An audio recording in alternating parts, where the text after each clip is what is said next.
अस्सलामुअलैकुम वरहमतुल्लाहि वबरकातुहू।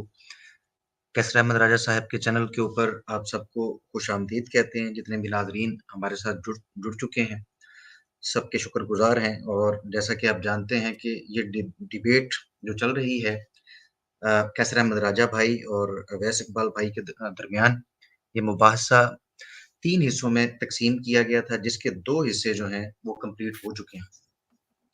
आज इस डिबेट का फाइनल पार्ट्स जो है, पार्ट आपकी खिदमत में हम हाज़िर हैं। कैसर अहमद राजा साहब भी मौजूद हैं और अवैस इकबाल भाई भी मौजूद हैं। तो इंशाअल्लाह ताला कुछ लम्हात के बाद आप इस गुफ्तगू को, इस मुबाहिसे को देख पाएँगे इंशाअल्लाह।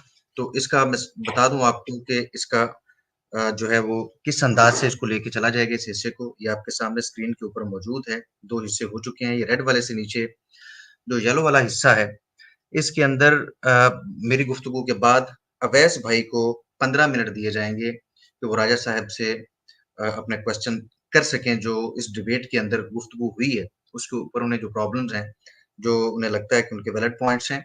15 मिनट दिए जाएँगे अवैस भाई को और 15 मिनट के अंदर वो राजा साहब के साथ क्वेश्चन कर सकते हैं और राजा साहब उसके जवाबात देंगे। और 15 मिनट के बाद उन उसके बाद कैसर अहमद राजा साहब जो हैं, उनके पास भी 15 मिनट होंगे और उन 15 मिनट्स के अंदर कैसर अहमद राजा साहब अवैस भाई से क्वेश्चन करेंगे। उसके बाद नाज़रीन के लिए भी बड़ी इंटरेस्टिंग बात है और मेरी नाज़रीन से गुज़ारिश भी ये है कि बजाय ये कि आप कमेंट सेक्शन के अंदर आपस में कोई मुबाहिसा शुरू कर लें, ये मुबाहिसा जो होने जा रहा है, इसको गौर से सुनिए और उसके बाद आपके लिए भी चांस है कि आपके कमेंट सेक्शन में से जो आप कमेंट्स करेंगे, तो आपके वो कमेंट्स हाइलाइट करके उनके जवाबात दिए जाएँगे। एक एक कमेंट का जवाब, एक क्वेश्चन का जवाब जो है वो अवैस भाई देंगे और दूसरी टर्न में कैसर अहमद राजा साहब। इसी तरह से एक-एक क्वेश्चन 1 बाय 1 आपका कमेंट सेक्शन से लिया जाएगा और उनके जवाबात हमारे दोनों भाई जो हैं वो देंगे। तो चलते हैं जी आज के इस सेशन की तरफ, फाइनल सेशन की तरफ। तो 15 मिनट जो हैं वो हमारे अवैस भाई के पास मौजूद हैं कि वो कैसर अहमद राजा साहब से जो सवालात करना चाहते हैं, वो कर सकते हैं। जी, अवैस भाई बहुत-बहुत बताइए शुक्रिया। आपका। बहुत-बहुत शुक्रिया अली रज़ा खुर्रम साहब, बहुत-बहुत शुक्रिया कैसर अहमद राजा साहब। कैसर साहब, मुझे जहाँ तक याद पड़ता है तो हमारी जो पहली एपिसोड थी उसके अंदर आपने 3 बातें की थी। एक आपने ये कहा था कि ये डिबेट मज़हब पर नहीं है। फिर आपने ये कहा था कि रिलिजियस मॉडल हमारी डिबेट का स्कोप नहीं है। फिर आपने ये भी कहा था कि एक संजीदा बहस में गॉड के तसव्वुर को एंटरटेन नहीं किया जाएगा। ये आपने पहले एपिसोड में कहा था।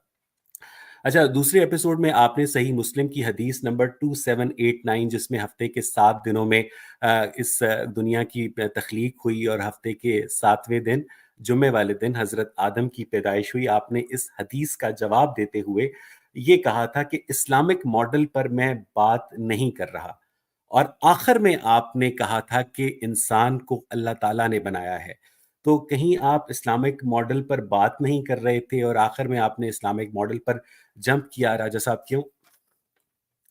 बहुत-बहुत शुक्रिया आपका। वेल पहले ही मैं दोबारा से क्लैरिफ़ाई कर दूँ कि लास्ट टाइम भी आपने ये बात कही थी, मैंने उसका जवाब दिया था कि मैंने ये किसी स्टेज पे नहीं कहा कि अल्लाह ताला को आप एक साइंटिफ़िक डिबेट में नहीं लेके आ सकते, सिर्फ़ अल्लाह ताला की अगर बात हो रही है। मैंने आपके सामने एक कॉन्स्ट्रक्ट रखा था कि आप जब किसी चीज़ का की एक्सप्लेनेशन देते हैं या उस पे दावा करते हैं, तो फिर आप उसको इंडिपेंडेंटली साबित करते हैं।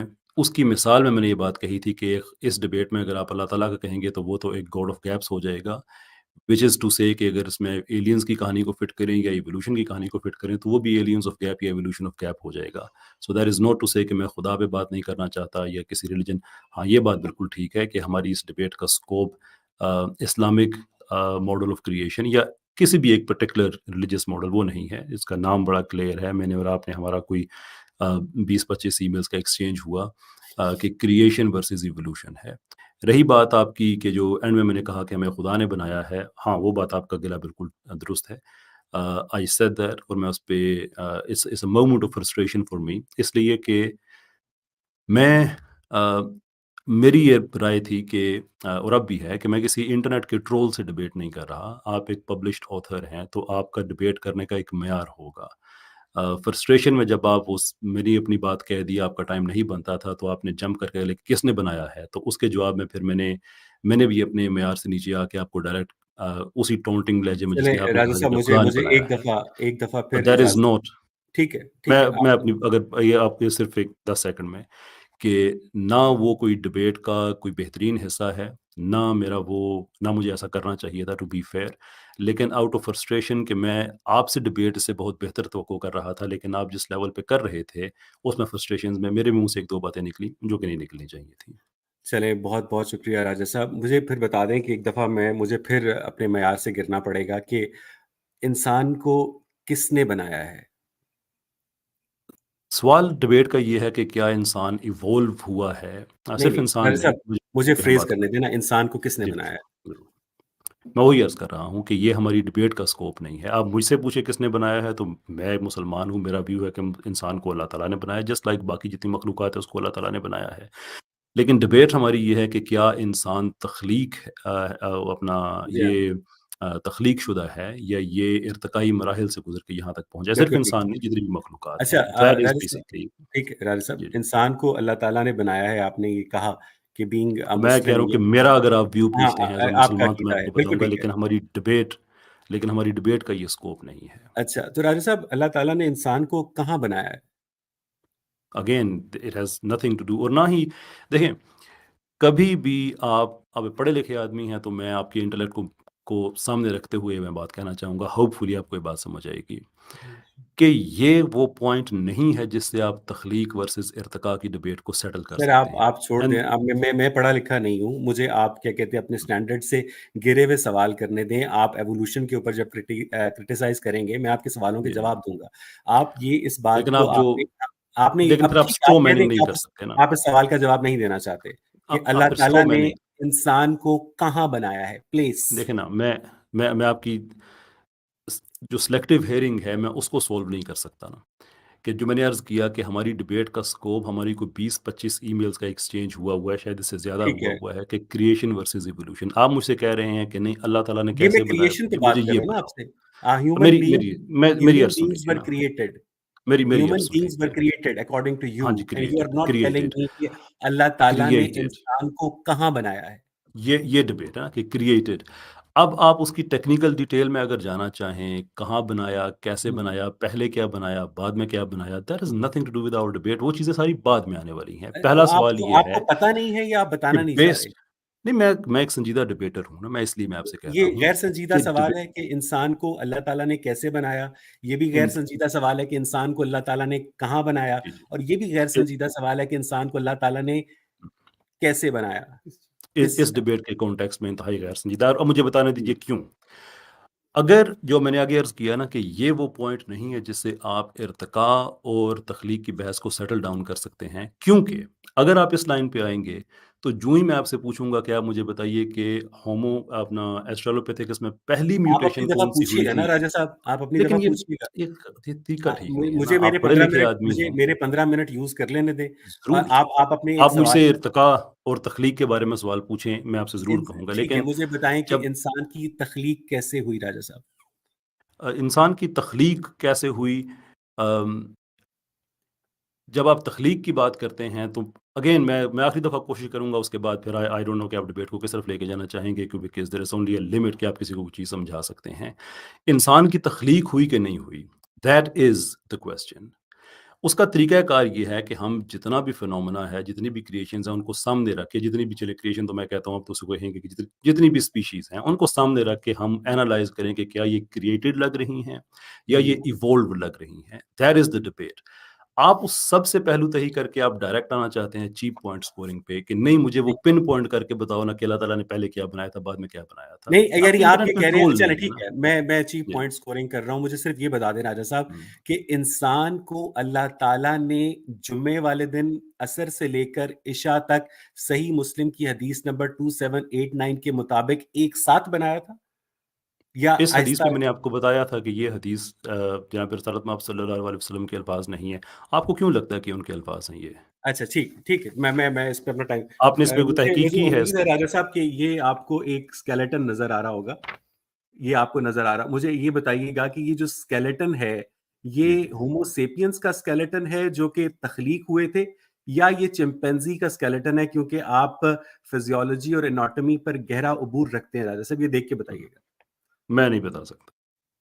अच्छा, मैं चले नए व्यूअर्स को बता देता हूँ कि ये जो है, हुँ, ये एक चिंपैंजी का स्केलेटन है और इसके अंदर, और ये मिलियंस ऑफ इयर्स में इवॉल्व हुआ है, इसके अंदर जो रिजेम्बलेंस है, जो एनाटॉमिकल सिमिलैरिटी है और जेनेटिक रिजेम्बलेंस है, इसके अंदर 48 क्रोमोसोम्स होते हैं, होमो सेपियंस में 46 क्रोमोसोम्स होते हैं। ये आपके नज़दीक एक इर्तिका का काबिले अमल जो का मंतकी जो है उसका एविडेंस नहीं है राजा साहब। जी नहीं, बिल्कुल भी नहीं है। हुँ, क्योंकि मैंने आपसे यही अर्ज़ किया था कि यही तस्वीर मैं आपको दिखा के कह सकता हूँ ये खुदा ने बनाया है, गलत साबित करें। जिसके हुँ। जवाब में आप कहेंगे कि नहीं खुदा को इंडिपेंडेंटली साबित करें, तो मेरा जवाब होगा कि इस पे आपने इवोल्यूशन अप्लाई की हुई है, ये तो ठीक एक ठीक है, ठीक है। सर्कुलर रीज़निंग है। राजा साहब, आई हैव टू अगर जंप, मेरे अगर को ये टाइम स बहुत कम अगर है। ये स्केलेटन आपकी इवोल्यूशन का सबूत है, तो हुँ, फिर इवोल्यूशन के सबूत ये जैसे बन जाएगा, ये तो फैलेसी है, सर्कुलर ठीक रीज़निंग ठीक है है, ये। ठीक है। आप बताने को तैयार नहीं हैं कि इंसान को अल्लाह ताला ने कैसे बनाया है, कहाँ बनाया है आप मुझसे और तख्लीक उसकी पे बहस करें कि ठीक इंसान है। तख्लीक क्यों नहीं हो सकता? एक साइ नहीं, आपकी पोज़ीशन मैं उसके ऊपर, साइंटिफिक है। अच्छा राजा साहब, आपके ख़्याल में ये जो पाकिस्तान के स्कूल्स, कॉलेजेस, यूनिवर्सिटीज़ में बायोलॉजी में थ्योरी ऑफ एवोल्यूशन पढ़ाई जाती है, उसको निकाल देना चाहिए? अगेन आई डोंट नो कि इसका हमारी डिबेट से क्या ताल्लुक है। आप नहीं, तख्लीक आप वर्सेस इर्तिक़ा क्वेश्चन पे को क्यों नहीं आंसर कर बात देना, करवाना आप चाहते क्वेश्चन को मुझसे? आंसर निकाल देना चाहिए। कि इसका इस डिबेट से कोई ताल्लुक ही नहीं है, सर, आप क्यों ऐसी बातें लेके आ ताल्लुक जाते हैं? ताल्लुक लोग उसको फैसला कर लेंगे, ताल्लुक है या नहीं। राजा साहब की राय में पाकिस्तान की बायोलॉजी की नहीं, मैं टेक्स्ट इस चीज़ बुक्स पे में थ्योरी ऑफ मैं इस एवोल्यूशन को रखना चाहिए या इस झूठ को निकाल देना चाहिए? मैं इस it's an irrelevant thing so far as this debate is अच्छा, कंसर्न्ड। ठीक है, आप मुझसे ठीक है। अलहदा से डिस्कशन रखें, मैं उन राजा चीज़ों पे साहब, ज़रूर हार्वर्ड करूँगा। यूनिवर्सिटी, देखिए, बॉस्टन आप यूनिवर्सिटी, दुनिया भर की जो यूनिवर्सिटीज़ हैं, जहाँ पर ह्यूमन एवोल्यूशन के ऊपर किताबें पढ़ाई जाती हैं, रिसर्च आर्टिकल्स लिखे जाते हैं, और ये बकौल आपके मटीरियलिस्ट ने एक बिल्कुल क्या कहते हैं, खुदा के तसव्वुर को झुठलाने के लिए इन सारी किताबों का सहारा लिया है। तो इन सारी किताबों को हम दरिया में डालकर सिर्फ़ ये लिख दें कि इंसान जो है अम्र रब्बी है, राइट? मैं न्यूलियस इन वर्बा का कायल हूँ, साइंस हुँ, डेमोक्रेसीज़ पे नहीं चलती है। हुँ, आप मुझे कहें कि सारी दुनिया के साइंटिस्ट ने ये किया, मैं आपको पीसीओ मिसालें दे सकता हूँ कि सारी दुनिया के साइंटिस्ट किसी एक चीज़ पे मुत्तफ़िक थे और बाद में उनका व्यू चेंज हो गया। हुँ। खुद जो रॉयल सोसाइटी है, उनका मोटो है न्यूलियस इन वर्बा कि you take no one on authority, I don't ठीक टेक एनीवन ठीक ऑन ठीक अथॉरिटी। ठीक है राजा साहब। मैंने जो सवाल आपसे किए हैं, मैं मेरे वही अब सवाल मैं सारे साइंसदानों से आई किए विल हैं। Answer you sir. मुझे जिस दिन उनका जवाब मिल गया, मैं इवोल्यूशनिस्ट हो जाऊँगा। इट्स दैट ठीक है। सिंपल। अच्छा, आपने अपनी पहली गुफ्तगू में स्टीफन जे गाउल्ड का हवाला दिया, जो कि एक एवोल्यूशनरी बायोलॉजिस्ट हैं। आपने रिचर्ड सी लेवेंटन का हवाला दिया, जो कि एक एवोल्यूशनरी बायोलॉजिस्ट हैं, और उन्होंने तस्लीम किया कि उनके पास वो फॉसिल रिकॉर्ड नहीं है। तो राजा साहब, आपने माशाल्लाह से इतना मुताला किया है, तो आपकी अंडरस्टैंडिंग के मुताबिक स्टीफन जे गाउल्ड और रिचर्ड सी लेवेंटन के नज़दीक इंसान कैसे बना? इवॉल्व हुआ या क्रिएट हुआ? इन दोनों के नज़दीक इवॉल्व हुआ। और जिनके नज़दीक इंसान इवॉल्व हुआ, उनके कोट को आप रद्द इर्तिका की दलील के तौर पे पेश कर रहे थे। That is how the debates go कि जो आपके ओके। मुसलमात होते हैं, आप उनको पेश करते हैं। अब सवाल ये बनता है आपसे कि आप इन लोगों से सर, पूछें मेरी कि जिस मैं बेस पे आप आई इवोल्यूशन विल को बी ठीक फेसिंग योर समझते क्वेश्चंस हैं। इन 15 मैं मिनट्स। मैं मैं करता हूँ ना, मैं आपको अगर आप मुझसे सवाल पूछा है तो फिर आप मुझे स्क्रिप्ट लिख के नहीं दे सकते ना कि मैंने क्या हुँ। कहना है, मैंने जवाब देना है। आपका ये काम बनता है कि जो एतराज़ात मैंने उठाए हैं, आप इन लोगों से पूछें कि इन एतराज़ात की मौजूदगी में वो इवोल्यूशन को क्यों ठीक समझते हैं। सर, दैट इज़ पागल योर होंगे ना, जॉब। उनका उनका दिमाग खराब होगा, आई ऐसे डोंट ही सारी नहीं, ज़िंदगी हमने। मैं अच्छा, इंसल्ट नहीं राज साहब करता, मैं पूछिए, लेकिन मेरे सिंस पास दीज़ वक़्त आर कम है। Genuine question. सीरत इब्ने हशाम और तारीख़ तबरी के मुताबिक आदम के 3 बेटे थे, हाबील, काबील और शीस।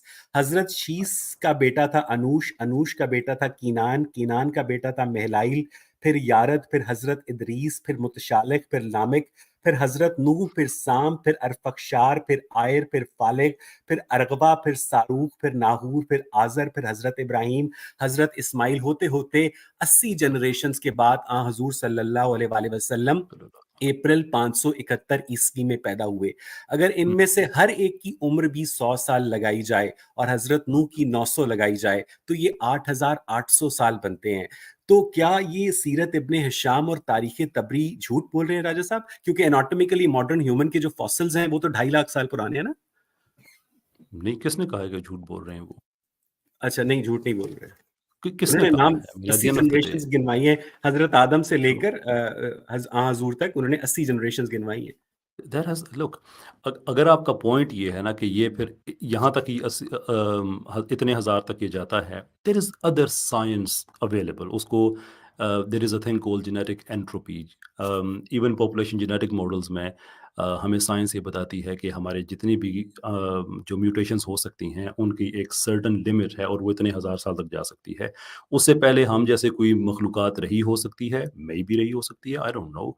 मैं समझता हूँ कि ज़मीन जो है वो वाक़ई ही 4 अरब साल पुरानी है, हमसे मिलती-जुलती मखलूक़ात रह सकती हैं, हमसे मिलती-जुलती मखलूक़ात आज भी हैं, तो जैसे ये तारीख़ चिंप्स हैं, तबरी और गोरिल्लाज़ हैं एंड सो तारीख़ फॉर्थ। हशाम में हज़रत आदम से लेकर हुज़ूर हुँ। तक जो 80 जनरेशंस हैं, आप इनकी हिमायत करते हैं? मेरा उस पे कोई व्यू नहीं है। देखें, इसका आप ताल्लुक ना शरीयत से है, ना इसका ताल्लुक कोई हमारे ईमान से है। ये एक तारीख़ ठीक है। की बात है, अच्छा इसमें मिसकैलकुलेशन ठीक हो है, ठीक सकती है, है, नहीं ठीक भी है। हो सकती है, अच्छा, बट दैट इज़ बिल्कुल अगेन इज़ ठीक है। Nothing to do. वैसा सूरह मुझे सूरह अच्छा अच्छा ठीक लगेगा है, इस मैं आपको दे रहा हूँ 15 मिनट, आपकी बड़ी मेहरबानी कि आपने मुझे भी 15 मिनट दिए। सूरह जी। आले इमरान की जो आयत नंबर 59 है कि हमने ईसा को आदम की तरह मिट्टी से बनाया और फरमाया हो जा तो वो हो गया, और हमने इंसान को खनखनाती हुई मिट्टी से बनाया। आप इस आयत को इंसान की तख्लीक का वो तरीका समझते हैं जो जापान में, साउथ कोरिया में ह्यूमन एग्जिस्टेंस के तालिब इल्म हैं, उनको पढ़ाया जा सकता है राजा साहब? जो ह्यूमन एक्जिस्टेंस के तालिब-इल्म हैं, उनको जी, पढ़ाया जी। जा सकता है कि इनको जी हाँ, तख्लीक जो किया गया है? एग्ज़ैक्टली जो कि श्योर, एवोल्यूशनरी बायोलॉजी के तालिब इल्म हैं, उनको हमें श्योर। कुरान मजीद पढ़ाना चाहिए और यही उनकी यही तो यही तो प्रॉब्लम है ना कि इवोल्यूशनरी बायोलॉजी के जो तलबा हैं, उनको कोई और चीज़ पढ़ाए जाने की इजाज़त नहीं है। हम तो कहते हैं हुँ, कि स्कूल को खोलें, हम क्रिएशन की साइंस है पूरी, हम वो पढ़ाते हैं, आप इवोल्यूशन की पढ़ाएँ, तलबा को अपनी अक्ल इस्तेमाल करने दें, जबर ना करें उन पे। लेट्स सी व्हाट दे से। हुँ। अच्छा, राजा साहब ये बताएँ कि आपने अपने पहले प्रोग्राम में कहा था कि मेरे पास 4 मिनट रह गए हैं, मैं क्रिएशन को एक्सप्लेन करूँगा, और उसके बाद आपने ये भी कहा था कि मैं क्रिएशन को एविडेंस के ज़रिए एक्सप्लेन करूँगा, और आपने एविडेंस दिया अम्र रब्बी, अवैस बस भाई, ये एविडेंस मैं माफ़ी है। चाहता हूँ, आपका टाइम कंप्लीट हो गया। ठीक है, ये मेरा सवाल लास्ट पूरा होने दें। नहीं, ठीक नहीं, है। सवाल सवाल जी, पूरा होने दीजिए, दैट्स फाइन। जी, जी, अवैस जी। भाई, आप अपना क्वेश्चन आपने कंप्लीट कीजिए। एविडेंस आपने आपने इंसानी तख्लीक का एविडेंस क्या अम्र रब्बी दिया था राजा साहब? नहीं, उस डिबेट के हिस्से में मैंने इंसानी तख्लीक का एविडेंस दिया था, the contingent existence of our genetic material. अच्छा, इसका मतलब ये है कि इंसान जो है वो contingent existence of genetic material के ज़रिए वजूद में आया, ये आपके नज़दीक क्रिएशन का प्रोपोनेंट नो, दलील है। अगर आपको मेरी बात उस वक़्त समझ नहीं आई या अभी भी नहीं आई, तो बहुत बेहतर है मुझसे पूछ लें कि क्या मुराद है, बजाए इसके कि आप स्ट्रॉ मैन करें। नहीं, नहीं, आप बता दें ना क्या मुराद है? इंसान की मैंने तख्लीक अपने का एविडेंस क्या है? मैंने अपने उन 30 मिनट में ये बात बड़ी वज़ाहत से बताई थी, जो कंटिंजेंसी आर्गुमेंट है उससे, कि जो हमारा जीनोटाइप है उसके पास कोई वज़ाहत नहीं है अपने वजूद और फ़ंक्शन की। चीज़ें 2 तरह की होती और हैं, चिंपैंज़ी नेसेसरी का जो होती हैं। फ़िनोटाइप और जीनोटाइप है? मेरी अब बात सुन लेंगे पूरी आप। जी, जी। जिसका भी फ़िनोटाइप और जीनोटाइप है, किसी एक मख़लूक की बात नहीं हो रही। एग्ज़ाम्पल के हुँ। तौर पे मैंने इंसान की आँख कोट किया, that is not to say कि ये सिर्फ़ एग्ज़ाम्पल यहीं तक रिस्ट्रिक्टेड है, वो रिप्रेज़ेंट कर ठीक है, रही है। मिराज साहब, आई टोटली गेट यू। मैं इतने मुझे क्योंकि मेरा और वक़्त यू खत्म हो गया, मुझे आखिरी सवाल करने की इजाज़त दे दें, फिर मैं आपको भी 2 मिनट और दूँगा। आखिरी सवाल, चिंपैंज़ी अच्छा, जो है क्रिएट हुआ था या इवॉल्व हुआ था? क्रिएट हुआ था। चिंपैंज़ी भी क्रिएट हुआ था, जी, क्रिएट हुआ था। मट्टी से, और वो जिस तरह अम्र रब्बी की आई तरह। डोंट नो, तमाम आई डोंट नो मखलूक़ात जो हैं वो क्रिएट हुई हैं, इवॉल्व नहीं हुई हैं। सारी की सारी क्रिएट हुई हैं, येस। और वो जो आप कह रहे थे कि आप माइक्रो एवोल्यूशन को बिलीव करते हैं, वो गलत कह रहे थे आप। मैं एक माइक्रो एवोल्यूशन में कोई भी इस तरह की जो स्पीसिएशन जिस तरह की आप कहते हैं from one kind to another kind, उसका कोई एविडेंस नहीं है। जहाँ तक इंसान का इंसान के अंदर रह के कोई काला है, कोई ठीक गोरा है, है, किसी की ठीक है। आँखें इस आई रंग रेस्ट की माय हैं, आई रेस्ट श्योर माय वो केस। कोई इशू थैंक यू नहीं राजा है। साहब। आपने आज बता थैंक यू, दिया कि तमाम तर जो मखलूक़ात हैं वो क्रिएट हुई हैं। बहुत शुक्रिया। वेरी जी, वेलकम। बहुत शुक्रिया अवैस भाई के 15 मिनट, और राजा साहब ने कहा कि अगर वो क्वेश्चन करना चाहते हैं तो 2 मिनट इज़ाफ़ी भी मिले। 17 मिनट तक अवैस भाई ने बात की है, कैसर अहमद राजा साहब से सवालात किए हैं। तो अब हम बढ़ते हैं कैसर अहमद राजा साहब की तरफ, और कैसर अहमद राजा साहब के 15 मिनट जो हैं, वो अब स्टार्ट होते हैं। कैसर अहमद राजा साहब, प्लीज़ जी, अपना क्वेश्चन बहुत-बहुत रखिए। शुक्रिया आपका।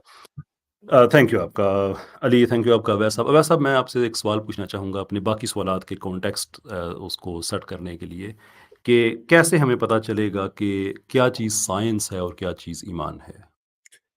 जो चीज़ दुनिया के मुख्तलिफ खित्तों में इंडिपेंडेंट एक्सपेरिमेंटेशन के नतीजे में सच साबित होती है, वो साइंस है। और जो चीज़ सिर्फ़ और सिर्फ़ आपने एक रिटन बुक के टेक्स्ट के ऊपर एज़ इट इज़ ईमान ले आना है और उसके राइट। ऊपर हमें एक्सपेरिमेंटेशन की इजाज़त नहीं है, वो फ़ेथ है। सो इन अदर वर्ड्स कि जिस चीज़ के बारे में आपको नहीं पता लेकिन फिर भी आप उसको ठीक समझ रहे हैं, तो आप उसे ईमान कह सकते हैं। जी, बिल्कुल। थैंक यू, शुक्रिया आपका। आपसे आज तीसरा हफ्ता है इवोल्यूशन की इस डिबेट पे, इवोल्यूशन वर्सेस क्रिएशन। क्या वजह है कि आपने इवोल्यूशन का एक सबूत भी नहीं दिया? अच्छा, तो जो मैंने एक्सिस्टेंस ऑफ वेस्टिजियल ऑर्गन्स की बात की, मैंने जो पाकिस्तान के अलावा पूरी दुनिया के अंदर जो एवोल्यूशनिस्ट्स हैं, उनकी जो दलाइल हैं कि किस तरह से अभी मैंने आपको जो चिंपैंज़ी का स्केलेटन दिखाया, उनकी जो हुँ, एनाटॉमिकल सिमिलैरिटी है, जो जेनेटिक रिज़ेम्बलेंस है उसके या ऊपर बात की, वो आपके नज़दीक सबूत नहीं है राजा साहब? जी नहीं, वो मेरे नज़दीक सबूत नहीं, वो किसी के ठीक, नज़दीक भी सबूत नहीं है। ठीक। इसलिए कि जो आपने वेस्टिजियल ऑर्गन्स की बात की, हुँ। आपके पास मौका था, मेरे पास मौका था कि मैं उसको रिबट करूँ और आपके पास मौका था कि आप उस रिबटल का रिस्पॉन्स दें। मैंने आपके रिबट किया था कि वेस्टिजियल ऑर्गन्स जिसे कहा जाता है, एक-एक करके तकरीबन सभी के फंक्शन सामने आ गए हैं, तो वो तो चीज़ लॉन्ग अगो डिबंक हो चुकी है। आपके पास रिस्पॉन्स का टाइम था, लेकिन आपने रिस्पॉन्स नहीं दिया था, सिवाय इसके कि ये मेरे लिए हैरत की बात है। वेल, साइंस डज़न्ट वर्क कि वैसा तो राजब क्या साहब, हैरत हो रही खराब है। घड़ी भी दिन में 2 दफ़ा सही वक़्त बताती है और ट्रू, वेस्टिजियल ऑर्गन्स वो होते हैं जिनको या रिमूव करके इंसान अपनी ज़िंदगी को नॉर्मल तरीके से चला सकता है। आई तो एम वेरी श्योर जितने भी आपकी टांग वेस्टिजियल को ऑर्गन्स हैं, मुझे नहीं, नॉर्मल अंदाज़ा तरीके है, से नहीं। अगर आप नहीं, वेस्टिजियल नॉर्मल ऑर्गन्स तरीके को से नहीं। रिमूव कर दें, तो आप या इंसान की ज़िंदगी के जितने अमूर हैं, वो चलाए जा सकते हैं, राजा साहब। अमूर चलाए जाना एक और चीज़ है। आपकी हुँ, टाँग को रिमूव कर दिया जाए तो अपने अमूर आप फिर भी चला सकते हैं। That is not to say कि मैंने आपकी टाँग नॉर्मल का कोई फंक्शनिंग की फंक्शन नहीं बात की है। थी, राजा साहब। मैं नॉर्मल फंक्शनिंग कर रहा हूँ। सो फॉर ठीक है। एग्ज़ाम्पल एक ज़माने में आप 90 अप टू 98% डीएनए को आप वेस्टिजियल समझते थे। एक इवोल्यूशनरी डोमिनेंट समझते थे इसलिए कि प्रोटीन की कोडिंग नहीं करता था। आप 98% डीएनए को रिमूव करके देख लें क्या होगा। हुँ, सो तो दैट इज़ नॉट आपने द आर्गुमेंट, राइट? आप दैट इज़ नॉट नहीं, द अब आप आर्गुमेंट। सिलेक्टिव चेरी पिकिंग चलें, कर रहे हैं ना, नहीं आपने चेरी पिकिंग नहीं। अरे मैंने आपने आपसे था कि आपने मैंने आपसे आपने ये ये नहीं पूछा बताया कि कि अच्छा हो एनाटॉमिकल गया ना। सिमिलैरिटी और जेनेटिक अच्छा रिजेम्बलेंस क्या अच्छा इर्तिका का बात सबूत सुने, नहीं है? मेरी यार सुने ना, आपके पास एक मौका था ना कि आप मुझे मेरी रिबटल को रिस्पॉन्ड करते। वो आपने जी, नहीं जी। किया। अब मैंने आपसे जी, सवाल जी। किया कि आपने क्यों नहीं जवाब दिया, तो आप बता रहे हैं कि नहीं मैंने मैंने वो 23 एक-एक करके नुकात किया दिए था। थे आपको। दूसरे वो 23 तो मैंने एक-एक करके अब आपको उसका जवाब दे दिया था कि उसमें आपने इतनी स्ट्रॉ मैनिंग की थी। बहरहाल और वो जो आपने जवाब दिए थे 23 वो मेरी प्रेज़ेंटेशन के दिए थे। मैंने एतराज़ात आपकी प्रेज़ेंटेशन पे किए थे जिसने आपने जवाब देना था वेस्टिजियल ऑर्गन्स का और आप रिवर्स करके देख लीजिएगा कि आपका जवाब क्या था। फिर आपने कहा कि मैंने ये बताया है कि ये जो चिंपैंज़ी है, ये है। वो मैंने आपसे बार-बार पूछा है कि कोई भी आदमी कह सकता है कि ये खुदा ने बनाया है, यही एविडेंस है। जो कह सकता है कि एलियंस ने बनाया है, यही एविडेंस है। कोई कहेगा इवोल्यूशन है, वही एविडेंस है, तो इवोल्यूशन की कोई एक्सक्लूसिव एविडेंस तो नहीं है। मैं आपसे एक कन्क्लूसिव एविडेंस ऐसा माँग रहा था इवोल्यूशन का, जिससे इवोल्यूशन एब्सोल्यूटली ठीक साबित हो जाती है। वो आपने एक भी नहीं दिया। ये तीसरा ताहिर हफ्ता है, साहब, आप भी देख लीजिएगा। आपने वो कोरोना तीसरा वैक्सीन हफ्ता है, लगवाई वो थी? आप भी देख लीजिएगा, मैं भी देख लूँगा। ख़ैर आपने कोरोना वैक्सीन आगे लगवाई बढ़ते थी? हैं। जी? कोरोना वैक्सीन लगवाई थी आपने? मैं सवाल करने का मेरा टाइम है, ये आपके पास नहीं, नहीं, बड़े वैसे टाइम थे, कोरोना आप म्यूटेट ये कर हुआ था? लेते। इवॉल्व हुआ था?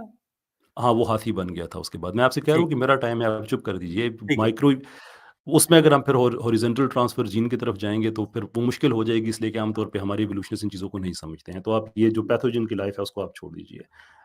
अच्छा, आप ये समझते हैं कि आप इवॉल्व हुए हैं जी हाँ। और आप ये समझते हैं कि इवोल्यूशन एक अनडिज़ाइन्ड इर्रेशनल प्रोसेस है। एवोल्यूशन अनडिज़ाइन्ड प्रोसेस नहीं है, एवोल्यूशन जो है वो मिलियंस और बिलियंस ऑफ ईयर्स में अपने आप को परफेक्ट करता है। एवोल्यूशन का जो प्रोसेस है वो नेचर इंटेलिजेंटली अपनी परफेक्ट करता है। नेच इंटेलिजेंटली परफेक्ट नहीं करता है, क्योंकि अगर इंटेलिजेंटली परफेक्ट करता हो, तो राइट, फिर हमें बहुत सारे ऐसे ऑर्गन्स की जिनकी हमें ज़रूरत नहीं है, वो हमारे अंदर ना पाए जाते हों और बहुत सारी जो स्पीशीज़ हैं, उसकी बात हो रही वो है हमारी। वो एक्सटिंक्ट ना हो जाएँ। That's fine, I get it. वो एक्सटिंक्ट होना इवोल्यूशन की दलील नहीं है, वो तो किसी भी क्रिएटर की भी हो सकती है। उसकी भी दलील है कि उसने एक्सटिंक्ट कर दिया, but that is not something जी हाँ। We are discussing here. सवाल मेरा आपसे ये है कि इवोल्यूशन अगर इंटेलिजेंटली डिज़ाइन प्रोसेस नहीं है, तो फिर हम ये कह सकते हैं ना कि ये इर्रेशनल है, इसके पीछे कोई रैशनल थॉट नहीं है। अच्छा, मुझे लगता है कि अगर एवोल्यूशन जो है इंटेलिजेंटली डिजाइन प्रोसेस नहीं मेरे है। सवाल का जवाब दे दीजिए प्लीज़। आप अपना सवाल रिपीट करें। आप ये समझते हैं कि इवोल्यूशन एक इर्रेशनल प्रोसेस है जिसके पीछे कोई रैशनल माइंडसेट या डिज़ाइन नहीं है? एवोल्यूशन के पीछे कोई माइंडसेट नहीं है, कोई डिजाइन नहीं है, कोई डिवाइन गाइडेंस नहीं है, और ये इर्रेशनल देयरफॉर प्रोसेस नहीं है, ये इर्रेशनल प्रोसेस नहीं है। नेचर तो फिर अपने आप को नेचर अपने ये आप को रैशनल नेचुरल प्रोसेस है। सिलेक्शन के जरिए अपने ऑर्गन्स को, अपनी जो स्पीसिएशन है उसको परफेक्ट करती है राजा साहब। दैट्स ग्रेट, तो फिर तो नेचर बड़ी इंटेलिजेंट मालूम हो रही है। मैंने यही तो मसला है कि अगर आप रिचर्ड डॉकिंस की किताब द ब्लाइंड वॉचमेकर पढ़ें तो आपको पता चलेगा कि नेचर के अंदर जो एवोल्यूशन हो रही है उसके पीछे कोई क्रिएटर नहीं बैठा है जो जुम्मे वाले दिन आई गेट आदम इट, को असर से लेकर आई इशा गेट तक इट। पैदा कर रहा है। नेचर के पीछे कोई, लेकिन वो इतनी ज़बरदस्त चीज़ है कि वो अम, डेड डेड तो खैर नहीं कह सकते हैं, लेकिन नॉन लिविंग कुछ सेट ऑफ पार्टिकल से वो अवैस इकबाल तक कहानी लेके आ सकती है बगैर जी हाँ, किसी गाइडेंस के। जी हाँ, फाइन, जी हाँ। कोई ये गाइडेंस कहानी जो नहीं है है मट्टी उसके। से तख्लीक से बहुत बेहतर है नहीं कोई, और लोगों को वो तो समझ होगी भी ना, आती आप है। मट्टी, और एक भाई लफ्ज़ आप तो है मट्टी, राजा साहब, आप नहीं मानते रिड्यूसिबल मट्टी को ना। अच्छा, कॉम्प्लेक्सिटी। मुझे मुझे मैं अभी आता हूँ, उस तरफ भी मैं आता हूँ। मैं आपसे सिर्फ जानना चाहता हूँ कि इवोल्यूशन को अगर आप समझते हैं कि इसके पीछे कोई रैशनल प्रोसेस नहीं है, तो इसको इर्रेशनल कहने में क्या मसला है आपको? एवोल्यूशन के पीछे एक रैशनल प्रोसेस है, और इसका ये जो रैशनल और प्रोसेस है रैशनैलिटी ये कहाँ से आती है उसकी? आई गेट इट, वो आई गेट इट। नेचुरल उसकी सिलेक्शन रैशनैलिटी के कहाँ से ज़रिए आती है? आती है, वो एक्सपेरिमेंटेशन के डिफाइन ज़रिए करें, आती है। श्योर, डिफाइन करें नेचुरल सिलेक्शन क्या होती है? नेचुरल सिलेक्शन आपने वो पढ़ी होगी जो लमार्क की एग्जाम्पल है कि किस तरह से जो लंबी गर्दन वाले ज़राफ़े थे, उनका उनका जो मुँह था वो पत्तों तक पहुँचता था, और जो वो तो नहीं होती ना, छोटी गर्दन वाले, वो तो नहीं होती। जो मुझे होती है जवाब दे मुझे वो लेने दें ना, बताएँ। मुझे जवाब दे लेने दें। टाइम ज़ाया जो कर रहे हैं ना, वो छोटी तो नहीं गर्दन वाले होती। जो होती ज़राफ़े है थे, मुझे वो बताएँ। उनका उनका मुँह पहुँचता नहीं था, और वो छोटी गर्दन वाले ज़राफ़े जो थे वो एक्सटिंक्ट हो गए, और लंबी गर्दन वाले जो ज़राफ़े थे वो चलते रहे। ये होती है नेचुरल सिलेक्शन राजा साहब। तो ये तो 12वीं लमार्कियन, के तालिब इल्म को भी पढ़ा है, ठीक सही, ठीक हो गया। पता है। यानी कि लमार्कियन इवोल्यूशन जो है वो ठीक है, so far as his idea of natural Lamarckian selection. Evolution जो है एवोल्यूशनरी अंडरस्टैंडिंग की जानिब एक स्टेप था राजा साहब। ओके, ठीक हो गया। एंड वो जो आपने दुनिया भर के जो इवोल्यूशनिस्ट बताए जिसकी बेस पे आप मुझे कन्विंस करना चाह रहे थे कि मैं इवोल्यूशन को ठीक मान लूँ, वो लमार्कियन एक्सप्लेनेशन को ठीक समझते हैं? वो लामार्कियन एक्सप्लेनेशन को डार्विनियन एक्सप्लेनेशन का प्रिकर्सर समझते हैं। साइंस अपने आप को बारी बारी स्टेप बाय स्टेप परफेक्ट करती है। साइंस के पास ऐसा टेक्स्ट कोई बुक मॉडल नहीं बायोलॉजी होता। टेक्स्ट बुक जी, बायोलॉजी डार्विनिज़्म पे खड़ी है या लमार्कियन पे खड़ी है? टेक्स्ट बुक बायोलॉजी जो है वो उस डार्विनिज्म के ऊपर खड़ी है जो लमार्किनिज्म से, लमार्क की तालीमात से गुजर कर डार्विनिज्म तक पहुंचा है। और अब तो जो टेक्स्ट बुक बायोलॉजी है वो डार्विन से भी बहुत आगे आ चुकी है, जिसका एक बहुत बड़ा सबूत एवोल्यूशनरी जेनेटिक्स है राजा साहब। जी, उसको मॉडर्न सिंथेसिस कहा जाता है जो बाद में अपडेट हुई और अभी तक हो रही है, I get it, but hmm. Still it is neo Darwinism, इसलिए कि जो म्यूटेशन सिलेक्शन का जो मैकेनिज़्म है, आपके नज़दीक जिसे आप मैकेनिज़्म कहते हैं, वो तो अपनी जगह पे कायम है। सो नेचुरल सिलेक्शन आपने कहा लामार्किन, ये पॉइंट नोट कर लीजिएगा कि आप एक इवोल्यूशन की डिबेट में आए हैं और आप लामार्किन इवोल्यूशन को ठीक कह रहे हैं। ओके, मैंने ये नहीं दैट्स कहा राजा दैट साहब, इज़ मैंने कहा इंटरेस्टिंग। है कि जो लमार्कियन मॉडल है वो एवोल्यूशनरी अंडरस्टैंडिंग के अंदर एक ठीक। स्टेप था। ठीक हो गया। भई मैं डीप डाउन आपसे इत्तेफ़ाक करता हूँ, लेकिन हम्म, आपके इवोल्यूशनिस्ट आपसे इत्तेफ़ाक नहीं करेंगे इसलिए कि मैं हम्म, एपिजेनेटिक्स को ठीक समझता हूँ। अगर आप हम्म। लामार्किन को ठीक समझते हैं तो एपिजेनेटिक्स को और ठीक आप समझना क्रिएशन को होगा। भी ठीक समझते लेकिन हैं। मैं तो क्रिएशन को तो मेरा एब्सोल्यूटली ठीक जी हाँ, समझता हूँ। जी मैं हाँ। आपको पूछता हूँ अभी आपसे कैसे। लेकिन अ, अभी हमारी बात यहाँ तक आई है कि आपने बताया है कि नेचर जो है वो इंटेलिजेंट होती है और मैंने ये वो नहीं अपने आप कहा। को ठीक, नेचर जो है अनइंटेलिजेंट उसके होती है? पीछे, नहीं होती है। नेचर ना इंटेलिजेंट बस होती है ठीक हो ना गया। अनइंटेलिजेंट होती है, नेचर फिर ब्लाइंड क्या होती होती है। है? नेचर जो होती है वो अपने आप को एक प्रोसेसेस के ब्लाइंड जरिए पर्सन भी perfect इंटेलिजेंट हो करती है। सकता है। ठीक ब्लाइंडनेस है, डज़न्ट मीन कि ये लैक बिल्कुल ऑफ ऐसा इंटेलिजेंस। सवाल है, क्या आपने अपनी बीवी से मार खाना छोड़ दी है? इसका जवाब ना आप हाँ में दे नहीं, सकते हैं, नहीं। ना में दे वो सकते हैं। ठीक वो है, डबल टैग क्वेश्चन नेचर जो होता है, मैं उसके बाद, नेचर एक एग्जैक्टली सिंपल नेचर जो है क्वेश्चन ना है। ब्लाइंड है, नेचर ना इंटेलिजेंट है। नेचर जो है अपने आप को एक्सपेरिमेंट करती है कि मैंने इस स्पीशीज, अनइंटेलिजेंट है। नहीं, नेचर जो है वो अपने आप को अनइंटेलिजेंट स्पीशीज़ नहीं है, के इंटेलिजेंट अंदर भी नहीं है। मुख्तलिफ मॉडल्स ट्राई करती है, फिर उसे पता चलता है कि ये मॉडल जो है वो परफेक्ट है सर्वाइवल के लिए। Right, okay, let me get this कि नेचर वो जो मॉडल तैयार करती है वो इंटेलिजेंटली करती है या अनइंटेलिजेंटली करती है? वो ब्लाइंडली करती है। ब्लाइंडली डजंट मीन कि वो अनइंटेलिजेंट या इंटेलिजेंट है। एनी पर्सन कैन बी मैं blind exactly and intelligent at the इसके सेम अंदर टाइम। इंटेलिजेंस और अनइंटेलिजेंस का जो लफ्ज है वो इररेलेवेंट है। नेचर जो है वो स्पीशीज के अंदर ऑर्गन्स की फंक्शनिंग को ब्लाइंडली परफेक्ट करती है। इंटेलिजेंट जो ब्लाइंडली है वो परफेक्ट करती, लेकिन जो ब्लाइंडली परफेक्ट परफेक्ट करती करती है। है तो वो तो एक, वो फिर और नेचर कोई जो पैसिव फिल्टर तो नहीं है ना। नेचर एग्जैक्टली पैसिव फिल्टर तो नहीं है, जिन बच्चों को थैलेसीमिया होता है, हेमोफीलिया होता है या पैसिव फिल्टर जेनेटिक नहीं है डिसऑर्डर्स मेरे होते पास। हैं, अब वो ऐसा मर जाते प्लीज, हैं, वो मर प्लीज, जाते हैं, उनके टाइम जीन्स टाइम पास कम में नहीं है मेरे होते। पास, टाइम कम है, जाया ना करें, मुझे बताइए कि नेचर, आप ये कह रहे हैं कि पैसिव फिल्टर नहीं है।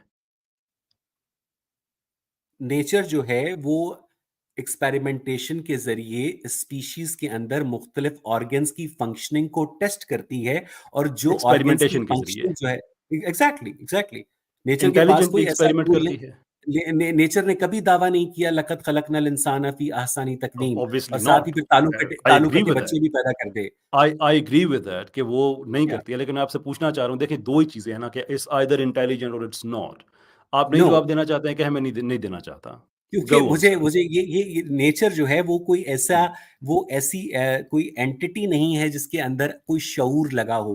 कॉन्शियसनेस जो है वो तो बात खत्म हो गई, मैं इत्तेफाक करता हूँ। ह्यूमन बींग्स की भाई अंडरस्टैंडिंग मैं है। आपसे इत्तेफाक करता हूँ कि नहीं है इसके अंदर शऊर, तो इसका मतलब हम्म, ये है कि इवोल्यूशन जो है एक ऐसा प्रोसेस है जिसके पीछे कोई ब्लाइंड शऊर नहीं प्रोसेस है, है, एवोल्यूशन एक ब्लाइंड कोई प्रोसेस शऊर है नहीं जो है, बिलियंस ऑफ ईयर्स में अपने आप को जिसके पीछे परफेक्ट कोई करता है, शऊर इसके पीछे नहीं कोई है। शऊर नहीं है। बिल्कुल। नहीं है, इतनी सी बात थी, आपने 10 मिनट जा लगा दिए उस पे।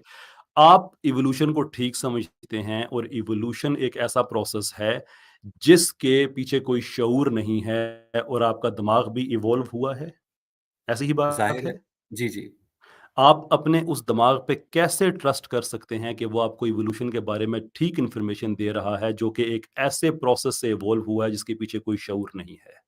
Go on. क्योंकि उसी दिमाग ने हमें ये लैपटॉप बनवाया है, हमसे हमसे ये वाईफाई बनवाया है, उसी दिमाग ने हमसे ये सारे गैजेट्स बनवाए हैं जो परफेक्टली काम कर रहे देयरफॉर हैं। देयरफॉर ये सबूत, और ये हमारे शऊर की फतह है, ये हमारे शऊर शऊर की की फतह फतह है। है, और शऊर क्या लाशऊर एग्जैक्टली, से आ क्योंकि सकता जब है? हमें शऊर रिजल्ट्स देता है ना राजा साहब, तो फिर हम हम्म। उस शऊर के ऊपर ट्रस्ट करना शुरू यस, करते हैं। I agree with that actually. आप सारी आर्गुमेंट्स मेरे हक में दिए जा रहे हैं कि हमने जी लैपटॉप जी। बनाया, इंटेलिजेंटली इतनी चीजें बनाई, तो इसका जी हाँ, मतलब तो और ये उसी हो ही शऊर नहीं पर आपको सकता कि एतबार नहीं है कि हम इवॉल्व हुए। हम किसी बेशऊर प्रोसेस से बने हों। तो उसी शऊर के ऊपर आपको इवॉल्व नहीं है, एतबार नहीं है कि हम इवॉल्व हुए। वही शऊर जो नहीं, है आपको दुनिया आपको भर की एतबार है, एकेडेमिया में, आपको किसी भी आप रिलीजियस दुनिया भर क्रिएशन की लॉजिक एकेडेमिया वेरिएट कर रहा है। लामार्किन को गलत समझती है, आप उसे ठीक समझते हैं। मैं दुनिया नहीं भर अब ठीक छोड़ दें उस समझता, बात मैं को। उसको आपने डार्विनियन उसकी एवोल्यूशन एग्जाम्पल की दी है तो आप जानिब उसे एक ठीक स्टेप समझते हैं, समझता हूँ एग्जाम्पल दी राजा है आप उसे साहब। ठीक समझते हैं। अच्छा, मैं ठीक आपसे है। एक सवाल, ये बात हमारी खत्म होगी, ठीक है, कि आप अपने उस ब्रेन पे भी ट्रस्ट कर रहे हैं जो कि एक बेशऊर प्रोसेस से बना हुआ है, and you have no reason to जिसने टू लैपटॉप भी ट्रस्ट दैट बनाया है, ब्रेन।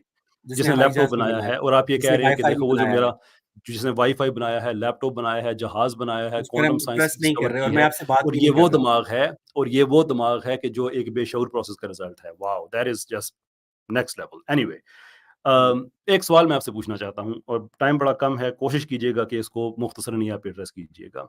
हमारा जिस्म जो है ये सिस्टम ऑफ सिस्टम्स है।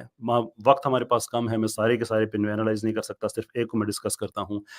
हमारे जिस्म के हर सेल को ऑक्सीजन चाहिए होता है, लेकिन जो हमारा सांस लेने का सिस्टम है उससे जो ऑक्सीजन एब्जॉर्ब की जाती है वो काफ़ी नहीं होती है, इसलिए कि प्लाज्मा उसको डिसॉल्व नहीं होने देता खून में।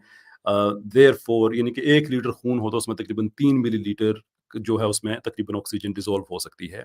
एक रेस्टिंग पोजीशन में हमें तकरीबन 250 मिलीलीटर पर मिनट के हिसाब से ऑक्सीजन चाहिए होती है, जबकि जो ये सांस लेने का प्रोसेस है इससे जो ऑक्सीजन आती है वो तकरीबन 15 मिलीलीटर होती है, जो कि बहुत कम है। इसको रिज़ॉल्व करने के लिए हमारा जिस्म इंटरनली ऑक्सीजन प्रोड्यूस करता है through a very particular protein जिसे हीमोग्लोबिन कहा जाता है। अब हीमोग्लोबिन बनता है सिर्फ रेड सेल्स से। रेड सेल्स वो हमारे जो बोन मैरो में जब डेवलप होते हैं तो वो हीमोग्लोबिन बनाते हैं। अब हीमोग्लोबिन जो है उसके ज़रिए ऑक्सीजन ने जिस्म में जाना होता है, लेकिन प्रॉब्लम ये है कि अगर वहाँ पे आयरन के एटम्स ना हों तो ऑक्सीजन उसके साथ अटैच नहीं हो सकती। अब आयरन टॉक्सिक होता है सिस्टम के अंदर, तो वो आयरन जो कि ऑक्सीजन को स्टिक कर सके हमारी हीमोग्लोबिन के साथ, वो आता है हमारे लिवर से एक और प्रोटीन के जरिए जो स्पेसिफिकली इसी पर्पस के लिए बनती है लिवर से, जिसे ट्रांसफेरिन कहा जाता है।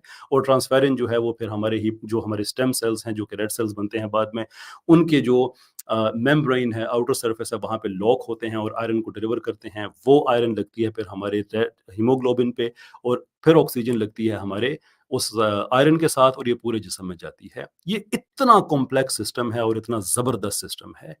As an honest person, would you believe for a second कि ये डिज़ाइन्ड नहीं है बल्कि सेट ऑफ रैंडम एक्सीडेंट्स का प्रोडक्ट है? बहुत ही खूबसूरत सवाल किया राजा साहब, और मैं एक्सपेक्ट कर रहा था कि आप ये क्वेश्चन जो है ज़रूर करेंगे।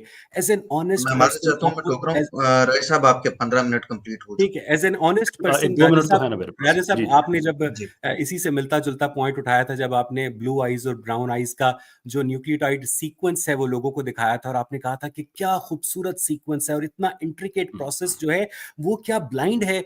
तो राजा साहब ये बताइएगा कि जो इतना जो कैंसर है, जो हेमोफीलिया मेरे है, सवाल का जवाब दीजिएगा थैलेसीमिया ज़रा। है, वो जो है इंट्रिकेट प्रोसेस है जिसके अंदर बाकायदा सिर्फ़ और सिर्फ़ एक जगह के ऊपर न्यूक्लियोटाइड जो कोडॉन होता है उसके अंदर म्यूटेशन होती है, जिसके नतीजे में वो जेनेटिक बीमारी होती है। तो वो भी क्या उसी डिवाइन जो क्रिएटर है उसकी देन है, जिस डिवाइन क्रिएटर की तारीफ आप कर रहे हैं राजा साहब?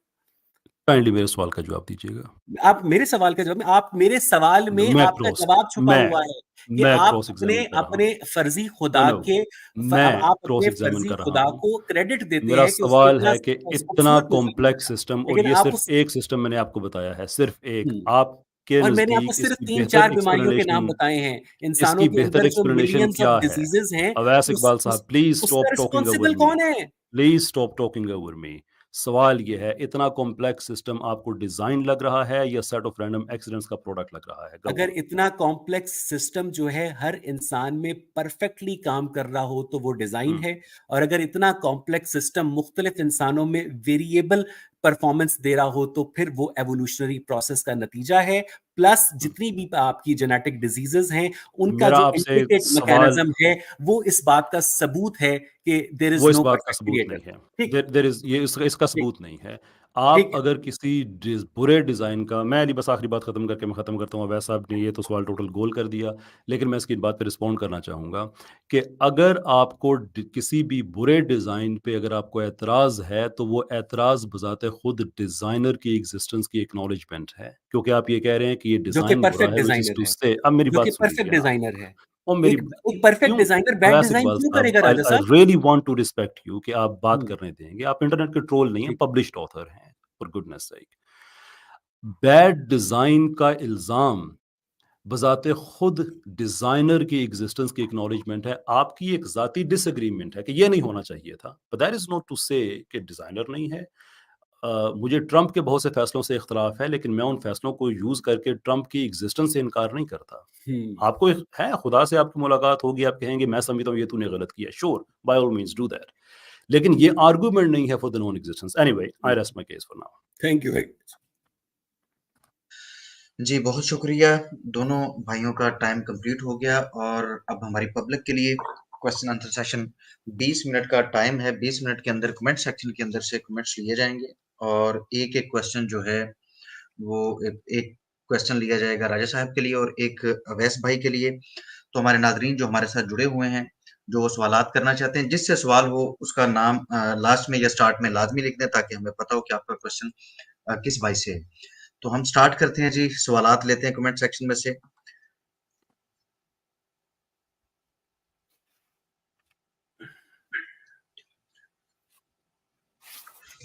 जी।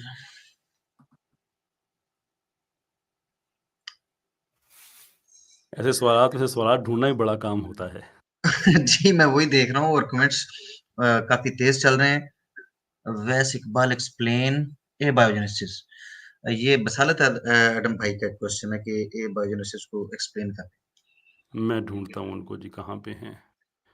बसालत एडम साहब, abiogenesis, let me quickly scroll.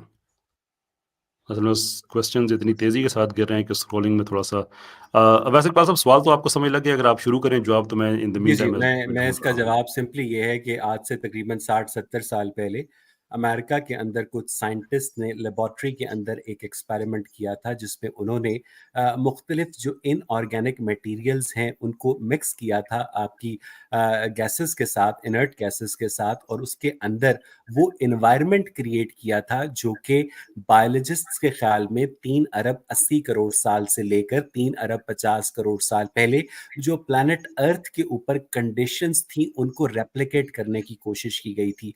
और उसके नतीजे के अंदर हमारे पास बहुत सारे ऐसे माइक्रो ऑर्गेनिजम्स जो हैं साइंटिस्ट ने देखे थे कि जो कि पहली दफा उन्हीं लेबोरेटरी कंडीशंस के अंदर बने। और ये जो बात है कि जो ए बायोजाइडिसिस है उसमें किसी भी लाइफ फॉर्म का एक ऐसी हालत से नमूदार होना जो कि एक्सप्लेनेबल नहीं है, साइंटिस्ट इसके ऊपर काम कर चुके हैं। राजा साहब, ये सवाल आपसे था अवैध साहब, लेकिन आप इजाज़त दें तो मैं रिस्पॉन्ड कर सकता हूँ मैं भी। मेरा ख्याल है कि अब मैं अगला क्वेश्चन लेना चाहिए क्योंकि ये क्वेश्चंस के ऊपर रिस्पॉन्स आएगा तो फिर हम क्वेश्चंस को एड्रेस नहीं कर सकेंगे। नहीं, मैं इसी इसी सवाल का मैं जवाब देना चाहता हूँ, क्योंकि आपने एक्चुअली पूरे तरीके से मिसलीड किया है, गलत बयानी किया आपने। आई थिंक एक ठीक। साइंटिफिक डिबेट में इस तरह की बात का जवाब देना बहुत ज़रूरी है। आप फिर भी आपका राइट है, अगर आप मुझे इजाज़त नहीं देते तो हम अगले सवाल की नहीं, तरफ मैं बढ़ जाते हैं। नो आप प्रॉब्लम। दी, मैं आपको किसी ऐसी बात से नहीं, मैं किसी श्योर। एकेडमिक वो रूल्स में पढ़कर मैं आपको रिस्पॉन्स नहीं, करने से श्योर, नहीं थैंक रोकूंगा। यू। प्लीज दें, शुक्रिया। मेरे इल्म में भी शुक्रिया इजाफा आपका। होगा। जी। अवैस इकबाल साहब ने हवाला दिया है मिलर एंड यूरी एक्सपेरिमेंट का, और सरीहन गलत बयानी की है कि उसमें कुछ माइक्रो ऑर्गेनिजम्स नज़र आए थे। एक भी माइक्रो ऑर्गेनिज्म नज़र नहीं आया था। इनफैक्ट जो गैसेस उन्होंने यूज़ की थी वो भी उस माहौल को इमुलेट नहीं कर रही थी, एमुलेट नहीं कर रही थी, विच इज़ द रीज़न कि 1970s में जब उनको पता चला कि जो गैसेस का कॉम्बिनेशन उन्होंने यूज़ किया था, अर्ली प्राइमोर्डियल माहौल जो था उसमें तो वो गैसेस का कॉम्बिनेशन पाया ही नहीं जाता था, विच इज़ रीज़न कि 1983 में उन्होंने दोबारा से वो एक्सपेरिमेंट किया था। और जो उनको कुछ बहुत थोड़े उनको जो ऑर्गेनिक कंपाउंड्स मिले थे, वो जितने लेफ्ट हैंडेड और राइट हैंडेड होने चाहिए थे उस परसेंटेज से वे बिलो थे। और वो एट बेस्ट कुछ कंपाउंड्स मिले थे, उसमें लाइफ नहीं मिली थी, यानी कि एट लाइफ का तो मैंने, बेस्ट मुझे अगर मुझे ये कहें। बताइएगा कि आपने माइक्रो ऑर्गेनिज्म इन कहा है। ऑर्गेनिक कंपाउंड से ऑर्गेनिक कंपाउंड्स के अंदर जो कन्वर्जन है या रैंडमली पॉसिबल है, राइट? नहीं, अभी आपने नो, खुद कहा मिले थे। मैंने मैंने ये कहा है कि कुछ ऑर्गेनिक ओके कंपाउंड्स ओके, ठीक। कुछ मिल गए थे, लेकिन ठीक है। आपने कहा कि माइक्रो ऑर्गेनिजम्स मिले थे, एक भी ठीक। नहीं मिला था। सो दिस ठीक। इज, इनफैक्ट जेफरी बाडा ने उसके बाद रिसेंटली तजर्बा किया है, तो खैर वो बात लंबी चली जाएगी, छोड़ें। कैसन भाई, आपके तो लिए एक ये गलत क्वेश्चन बात है। बार-बार एक भाई की तरफ से है, वो पूछ रहे हैं कि जी सर। इंसान कैसे क्रिएट हुआ है? कहाँ पे है ये सवाल जी, मैं उसको दिखा भी दूं। काफ़ी तेज़ कमेंट्स चल रहे हैं, चले चले, मैं अगर मुझे मिल जाता है तो ठीक है, इफ़ नॉट पीछे देन नज़रिए। चले, इंसान कैसे क्रिएट हुआ है। देखिए, मैं बार-बार इस चीज़ का मैं हवाला दे रहा हूँ कि क्या इंसान तख्लीक हुआ है या क्या इंसान की इवोल्यूशन हुई है। डिबेट का टॉपिक ये है। हाउएवर इंसान कैसे तख्लीक हुआ, हम मुसलमान हैं, मेरा नहीं ख़्याल कि ये कोई मुश्किल बात है समझने के लिए कि हमारा व्यू उस पे क्या है। बार-बार कुरान में ये बात कही गई है कि एक नफ्सुम वाहिदा से बनाया गया है। हमारी जो तख्लीक हुई है, वो उसके पीछे एक डिवाइन माइंड है। हम इस अगर इस्लामिक मॉडल पे अगर बात करें हम, scientifically speaking, sure we are very I am very, very happy to have that conversation, कि साइंस कैसे सपोर्ट करती है कि हम एक ही, I mean there is a very particular scientific branch जो इसको एड्रेस करती है। रिसर्च पेपर्स पे पब्लिश हो चुके हैं, कि हम 2 इंसानों से इंसान की ये जो तख्लीक है ये कैसे हो सकती है। बॉटलनेक प्रॉब्लम को एड्रेस नहीं किया तो इवोल्यूशनिस्ट ने नहीं किया। हमारा उसमें कोई इश्यू नहीं है, बिकॉज़ हम जो कह रहे हैं, अगर मटेरियलिस्टिक साइंटिस्ट उसको ना भी सपोर्ट करें तो हमें उससे फ़र्क नहीं पड़ता, इसलिए कि ठीक। राजा जितने भी साहब, जिस तरह डिफरेंसेस आपने पाए मेरे गए हैं। मेरे क्वेश्चन के ऊपर रिस्पॉन्स दिया था, मैं मैं एक बात तो एक पूरी कर लूँ जी, हज़रत, जी, जी, जी। कि जितनी जगहों पे भी साइंस का हिस्टोरिकली हमारे रिलीजन से इख्तलाफ रहा है, कोई एक पॉइंट भी ऐसा नहीं है जहाँ पे हमारे रिलीजन ने अपना व्यू पॉइंट चेंज किया हो। लेकिन जो साइंटिफिक अंडरस्टैंडिंग्स हैं, वो मैं आपको उसकी दर्जनों मिसालें दे सकता हूँ कि जिन्होंने खुद को चेंज करके अलाइन किया हमारे रिलीजन के साथ। सो आई डोंट थिंक कि इसमें कोई मुश्किल बात है समझने के लिए कि अगर इस वक्त अगर कोई इवोल्यूशनिस्ट ये कहता है कि नहीं इवोल्यूशन हुई है, तो पहली बात है कि सबूत उसने देना है। लेकिन अगर वो नहीं देता, कहता है कि आप गलत है, तो हम कहेंगे वेल ठीक है, आप अपने इल्यूजन में रहें। Just like many other things you aligned with us, ये भी हो जाएगी। जी अवैस साहब। जी, जो हव्वा हैं वो आदम की पसली से निकली थी, क्यों आपको लगा ऐसा? क्योंकि इस्लामिक लिटरेचर में ऐसा लिखा है। को मुझे उसका कोई एक सॉलिड हवाला दीजिएगा कुरान से, मुझे बताइएगा कि क्या नहीं, हव्वा जो है प्लीज़। पहली औरत, जी, एग्जैक्टली जी। कुरान में हव्वा हम की तख्लीक का जिक्र नहीं है, लेकिन हव्वा इस्लामिक लिटरेचर के मुताबिक हजरत आदम की बाएं पसली से पैदा हुई। क्या ये बात ठीक आपको है? पता है इस्लामिक लिटरेचर जो हमारी एपिस्टेमोलॉजी है उसके सोर्सेज़ कितने हैं, पता है आपको?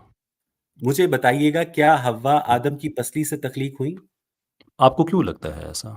नहीं, मुझे बता देना कैसे हुई, मेरे लिए तो सिर्फ ये जानना है, मुझे आपकी आप अंडरस्टैंडिंग क्या है, नहीं, आप एक क्योंकि सवाल दुनिया के पूछ रहे बेस्ट हैं तो माइंड्स आपको सुन रहे हैं। आपके पास एक एपिस्टेमोलॉजिकल फाउंडेशन होगी ना। हम्म। आप सवाल जो कर रहे हैं ना ये रिटॉरिकल इस्लामिक क्वेश्चन है। लिटरेचर के अंदर हव्वा को आदम की कौन सा पसली से लिटरेचर? पैदा किया इस्लामिक गया है। लिटरेचर बताएं ना। एक आदमी है उसने अपनी तरफ से एक बात लिखी है, वो ही हैपेंस टू बी अ चलिए मैं मुस्लिम, तो क्या माजरत वो चाहता इस्लामिक हूँ लिटरेचर अहादीस में के आ जाएगा? अंदर पब्लिक के हव्वा को क्वेश्चन है ये आदम मैं की दोनों पसली भाइयों से से पैदा किया गया है, क्या आप इसको जी ठीक समझते हैं? नहीं, मैं एक दोनों भाइयों हदीस से में एक इजाजत चाहता हूँ कि ऐसा ना जी, करें। पब्लिक के ठीक है, क्वेश्चन आंसर हमें लेने दें। चले इस चले तरीके से तो रोक झोंक फिर चलती रहेगी, चले, हमारा टाइम कम रह नहीं गया। नोक झोंक नहीं है, राधे साहब अवॉइड कर गए हैं जवाब। नहीं, नहीं ऐसी अब ना करें ऐसा। एक दूसरे अब दोनों ऐसा अगेन भाइयों आप को पढ़े मैं लिखे आदमी गुजारिश हैं, करता हूँ कि ऐसा ना देयर का एक कीजिए डिकोरम प्लीज। है। ठीक है, ठीक है, मैं सब समझना चाह रहा था कि आपके हम्म। अल्लाह ताला ने आदम को तो पैदा कर दिया नफ्से वाहिदा से, हव्वा को कैसे उसका पैदा उसका किया? एक तरीका कार है ना कि आपके पास 30 मिनट्स की ओपनिंग स्टेटमेंट का टाइम था, उसके अंदर आप ये ठीक एतराज है, डाल देते, वो मैं रिस्पॉन्ड कर तरीक़ाकार में देता। आप आ जाते हैं, मैं नहीं आता हूँ। मैं आपको हमेशा टाइम देता आना हूँ। चाहिए, चलिए ठीक है आना जी, चाहिए। मैं दोनों भाइयों से गुजारिश करता हूँ। मैं हम्बली रिक्वेस्ट करता हूँ कि मेहरबानी करें। पब्लिक पब्लिक से हमने कहा है कि हम उनके जी, जी, क्वेश्चन जी। लेंगे। आप अपनी ये बातें पहले कर सकते थे। अजीज मलिक साहब का कमेंट था, बड़ा जबरदस्त क्वेश्चन था वैस भाई से। वो फरमाते हैं कि अगर इंसान, वो कहते हैं कि इंसान के अंदर शऊर, मखलूकात के अंदर शऊर कहाँ से आ गया जबकि नेचर के अंदर नहीं था।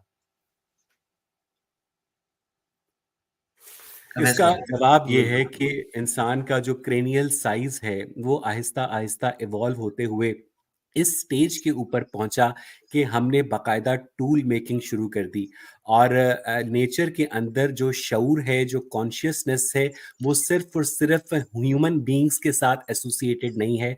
एक कुत्ते के अंदर भी 2 साल के बच्चे के बराबर इंटेलिजेंस होती है। और आपको पता होना चाहिए कि जो डॉल्फिन मछलियां होती हैं वो गाने गाती हैं, वो एक दूसरे को नाम से पुकारती हैं, और बाकायदा उनके यहाँ अगर किसी की ओशन में डेथ हो जाती है और हज़ारों किलोमीटर का सफ़र तय करती हैं और वो उसकी बॉडी को वहीं पर ले जाकर छोड़ती हैं।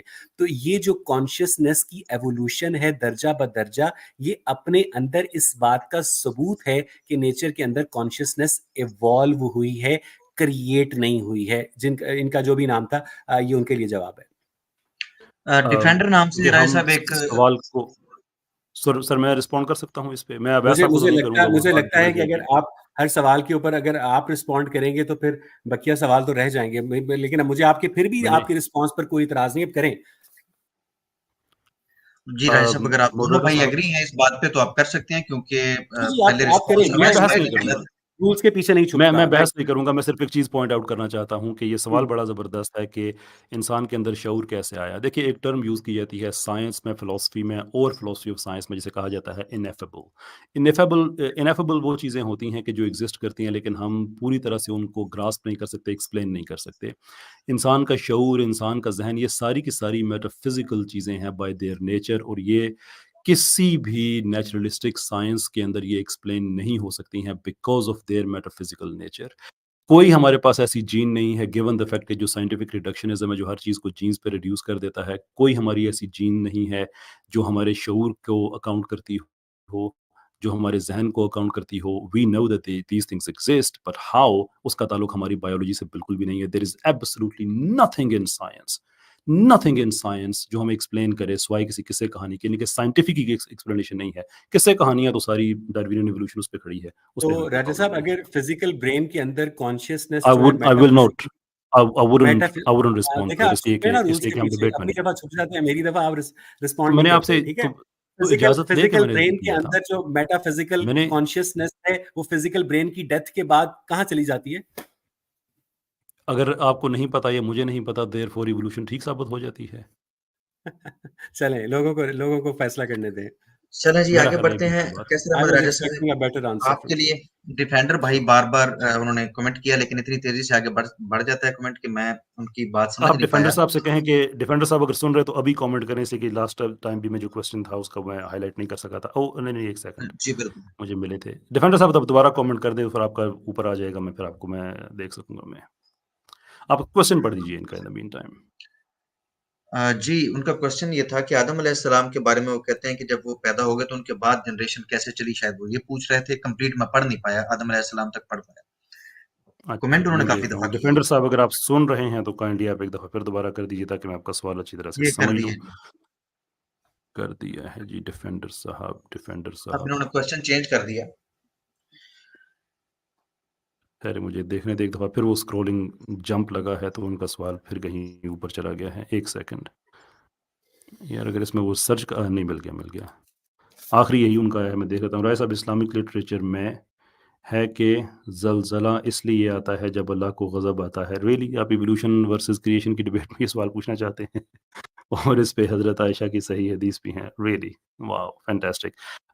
बस सर ये अली भाई सवाल मैं इग्नोर करना चाहूँगा, कंप्लीटली इर्रेलेवेंट है और टॉपिक पे सर, नहीं ये है। क्वेश्चन डिफेंडर भाई पहले नहीं कर रहे थे। उन्होंने तख्लीक से मुतल्लिक अच्छा, ही बात की थी। अगर वो अपना क्वेश्चन दोबारा रिपीट कर दें, क्योंकि आपके लिए जस्ट उनकी तरफ से ये क्वेश्चन मेरी नज़र से गुज़रा है। बाकी ज़्यादा लोग तो अवैस भाई से क्वेश्चन कर रहे हैं। एक मोहम्मद ज़ैन चलें साहब का आपके लिए एक क्वेश्चन आया, ये ले लें, मोहम्मद ज़ैन साहब। एंड में है बिल्कुल। जी, अभी गुज़रा ही है। असल में कमेंट्स बहुत तेज़ी से गुज़र रहे हैं। अच्छा जी, ये हो गया जी मोहम्मद ज़ैन साहब का एक। हाँ जी, मुझे नज़र आ गए हैं। क्वेश्चन है उनका, question to Raja Sahab, earth form about 4.5 billion years ago and the remains of Homo sapiens are 200,000 years old when the human is between where was human between this gap and what about other species who are similar to man? I'm not entirely sure ये सवाल आप मुझसे क्यों पूछ रहे हैं। मेरा तो ये दावा ही नहीं है कि जो बाकी जो स्पीशीज़ हैं वो शायद उसकी कोई एवोल्यूशनरी एक्सप्लेनेशन होती हो कि वो बाकी क्यों सिमिलर हैं। There are similar species, there is no doubt about it.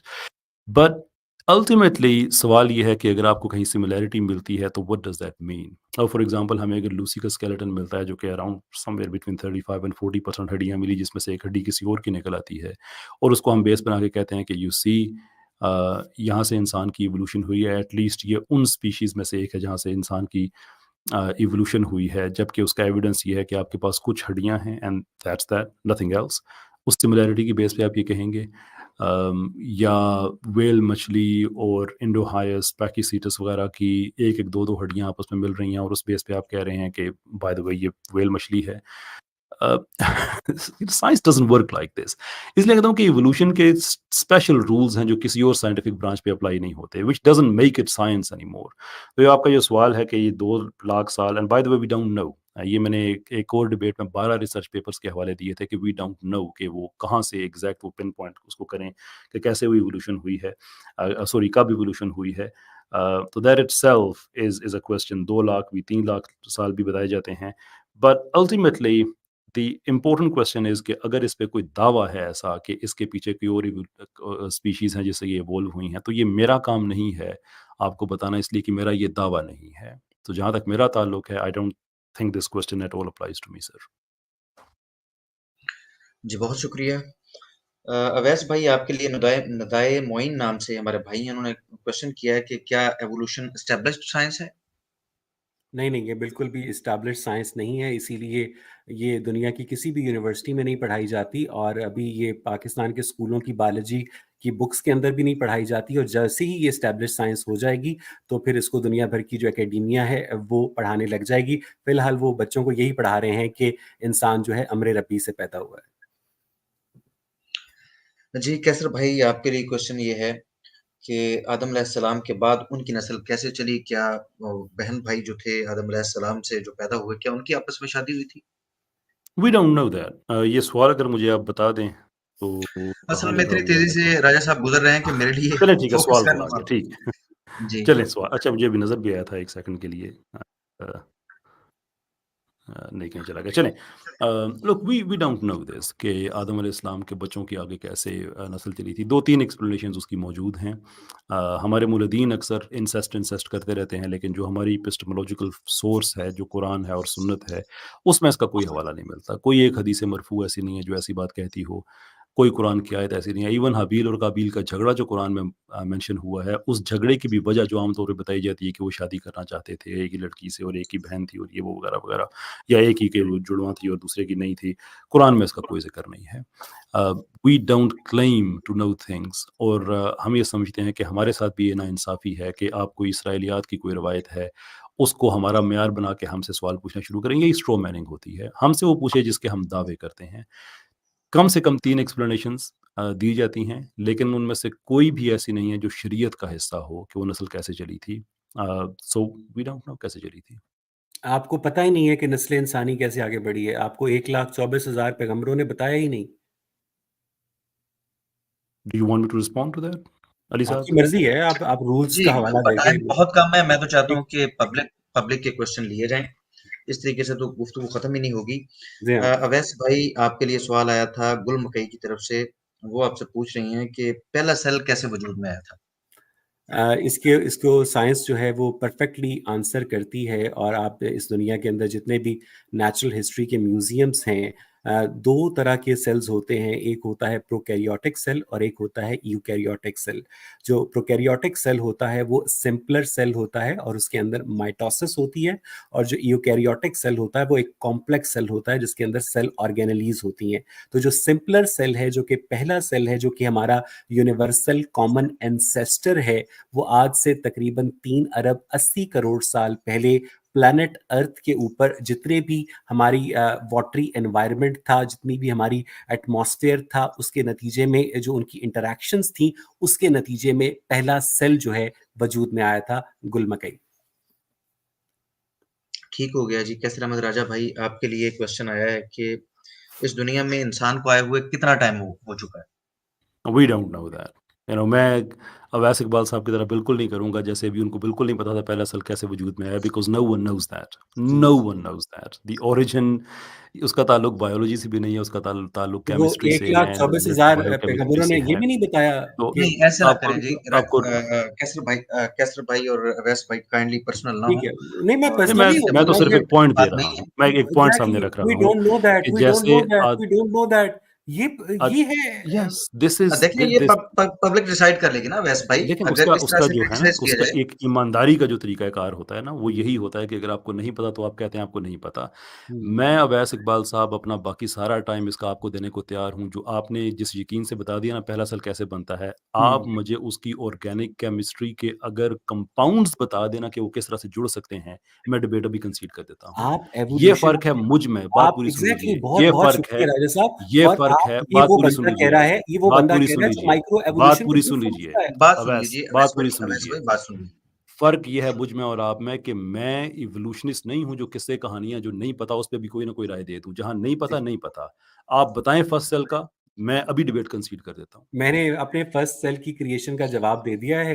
अगर इससे बेहतर प्रोकैरियोट्स, एक्सप्लेनेशन, यूकैरियोट्स, पता है अगर प्रोकैरियोट्स, अगर यूकैरियोट्स अगर कितने बाद इससे में आते इससे हैं? बेहतर एक्सप्लेनेशन मट्टी के अंदर फूंक मारना है, तो आपकी मर्जी। नहीं तो उससे बेहतर एक्सप्लेनेशन क्या है कि हमें नहीं पता लेकिन मट्टी के अंदर एग्जैक्टली फूँक आप देना आप गलत आप है। लोगों को डिसाइड करने दें कि आज के बाद दुनिया भर की यूनिवर्सिटी टेक्स्ट बुक्स में यही पढ़ाया जाएगा, अमरे या रब्बी, मट्टी में फूंक मारो, खत्म।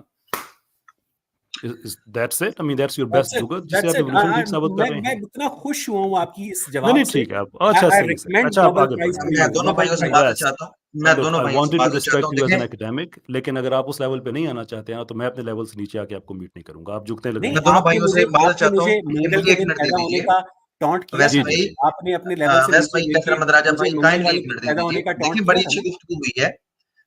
बहुत ज़बरदस्त गुफ्तगू हुई है दोनों भाइयों की, और मैं चाहता हूँ कि इसके अंदर कोई ऐसी बदमज़गी ना आ जाए। नहीं, बिल्कुल हम एंड पे मौजूद हैं, तो ये मुनासिब रवैया नहीं है। तो प्लीज़ मेरी दोनों भाइयों से गुज़ारिश है कि अवॉइड करें, पर्सनल ना हों। हमारा जो फ़ॉर्मेट हमारे पास मौजूद है, उसके मुताबिक चलें। हमारा ये फ़ॉर्मेट कंप्लीट हो चुका। क्वेश्चन जो राजा साहब की तरफ आए, उनका जवाब उन्होंने दिया, अवैस भाई की तरफ आए, अवैस भाई ने जवाबात दिए। अब हम इसके अगले हिस्से की तरफ चलते हैं। जो गुफ्तगू हुई है, 5 मिनट अवैस भाई को दिए जाएँगे। अवैस भाई इसके ऊपर अपना अपना कंक्लूडिंग रिमार्क्स देंगे। जी अवैस भाई आपके अ, 5 मिनट स्टार्ट होते हैं। बहुत-बहुत शुक्रिया अली रज़ा खुर्रम साहब, बहुत-बहुत शुक्रिया कैसर साहब। मैं आपका बहुत-बहुत एहसानमंद हूँ क्योंकि आपकी वजह से जो रद्द-ए-इर्तिका के ख़िलाफ़ जितने दलाइल हैं वो इंटरनेट के ऊपर आपने सेव करवा दिए हैं। और आज से 50-100 साल के बाद जब हमारे बच्चे हमसे पूछा करेंगे कि क्या ऐसे भी लोग होते थे दुनिया में जो इर्तिका के ख़िलाफ़ थे? तो फिर हम कैसर अहमद राजा साहब के जो बयानात हैं वो उन्हें निकाल कर दिखाया करेंगे कि जो इर्तिका है वो किस तरह से गलत था, और जो मट्टी के पुतले में से जो तख्लीक थी, जो अम्र रब्बी थी, नस्ल इंसानी का आगे बढ़ना था और उसके बारे में आपका मालूम ना होना था, वो किस तरह से ठीक था। कैसर साहब ने पिछली वीडियो के इख्तिताम पर एक होशरुबा साइंसी इंकशाफ किया था कि होमो सेपियंस को अल्लाह ताला ने अपने हुक्म से बनाया। तो मैंने जब इस प्रोग्राम के शुरू में उनसे पूछा कहाँ बनाया, तो उन्होंने इसका जवाब देने से गुरेज किया। जब उनसे एक क्वेश्चन किया गया कि कब बनाया, तो उन्होंने इसका जवाब भी देने से गुरेज किया। उसके बाद जब उनसे ये पूछा गया कि हव्वा को कैसे तख्लीक किया, तो उन्होंने इसका जवाब भी देने से गुरेज किया। उसके बाद जब हमने हजरत आदम की अगली 80 नस्लें हजूर सल्लल्लाहु अलैहि वसल्लम तक गिनवाई, तो उन्होंने सीरत इब्ने हशाम और तारीख तबरी की इस ऑथेंटिक रिवायत को कबूल करने से इनकार कर दिया। उसके बाद उन्होंने ये भी एक होशरुबा इंकशाफ किया कि आज तक आलम इस्लाम के मौक़िफ़ में तब्दीली वाक़ई नहीं हुई है इर्तिका को लेकर। वैसे जो लोग इर्तिका की एब्सोल्यूट मुखालफत करते हैं, उनमें कैसर अहमद राजा जैसे अजीम एवोल्यूशनरी बायोलॉजिस्ट के अलावा सैयद हुसैन नसर, जावेद अहमद गामदी और डॉक्टर जाकिर नाइक भी हैं, जो कि एवोल्यूशन को ठीक समझते हैं। लेकिन जो मुसलमान एवोल्यूशन के हक में हैं, उनमें हमारे पास डॉक्टर खालिद अनीस हैं, हुसैनुल जस्सर हैं जो कि उस्मानी सल्तनत में आलिम थे, जमालुद्दीन अफ़गानी हैं। उसके अलावा राजा साहब ने एक और इंकशाफ किया कि इस दुनिया में जितनी भी मखलूक़ात हैं वो इवॉल्व नहीं हुई हैं, वो क्रिएट हुई हैं। तो मुझे ये समझ नहीं आ रही कि राजा साहब अगर माइक्रो एवोल्यूशन को दुरुस्त समझते हैं, तो खुदा की जानिब से जो परफेक्ट क्रिएशन है, उसके अंदर माइक्रो एवोल्यूशन की क्या तुक है? राजा साहब के आगे जब मैंने चिंपैंजी का स्केलेटन रखा और उसकी जो एनाटॉमिकल सिमिलैरिटी को जब मैंने होमो सेपियन से कॉरेस्पॉन्ड करना चाहा, तो राजा साहब ने ये कहकर इनकार कर दिया कि ये इंसानी इर्तिका की दलील नहीं है। फिर जब मैंने राजा साहब से ये पूछा कि क्या इंटरनेशनल यूनिवर्सिटीज़ के अंदर, कॉलेजेस के अंदर इंसानी शऊर जिसका वो मज़ाक उड़ाते हैं, उसमें हम तालिब इल्मों को थ्योरी ऑफ एवोल्यूशन निकाल कर सिर्फ और सिर्फ अमरे रब्बी और मट्टी से इंसान की तख्लीक पढ़ाएंगे, तो राजा साहब ने उसका भी वाज़ेह जवाब देने से गुरेज किया। राजा साहब अपनी गुफ्तगू में एवोल्यूशन के हक में भी इब्तदा में दलाइल देते रहे और बाद में उन्होंने उसी एवोल्यूशन का इनकार भी किया। उसके बाद राजा साहब ने जो स्टीफन जे गाउल्ड और रिचर्ड सी लेवेंटन की कोटेशंस पेश की थी, जो कि एवोल्यूशनरी बायोलॉजिस्ट थे, उसके ऊपर, उन कोटेशंस के ऊपर इसलिए सवाल होता है क्योंकि उनके नज़दीक भी इंसान जो है इवॉल्व हुआ। राजा साहब ने इस गुफ्तगू के शुरू में पशेमानी का इजहार किया कि उन्होंने पिछली एपिसोड के अंदर मजहब का पैराडाइम यूज करते हुए कहा कि इंसान को अल्लाह ताला ने बनाया, लेकिन वो पूरी इस डिबेट के अंदर मजहबी मॉडल को ही, मजहबी क्रिएशन को ही दुरुस्त करार देते रहे।